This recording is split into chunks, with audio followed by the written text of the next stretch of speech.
আজকে আমি আছি শাসন রোডে। আজকে আমি আপনাদেরকে দেখা যাচ্ছি এই শাসন রোডে সবুজের সৌন্দর্যতা, আর সাথে বলতে যাচ্ছি একটি ছোট্ট ইতিহাস। তবে চলুন ভিডিওটি শুরু করা যাক।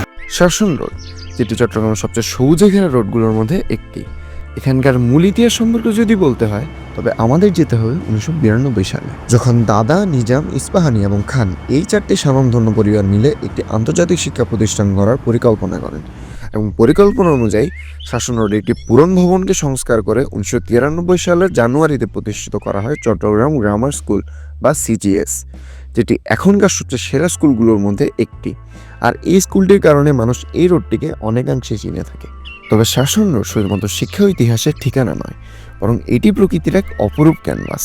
যদিও এখানে কিছুটা গাড়ির কোলাহলের সমস্যা রয়েছে, তবুও সবুজ পাহাড়ের মাঝে বয়ে যাওয়া এই রোডটি মানুষের মনে শান্তির ঠিকানা।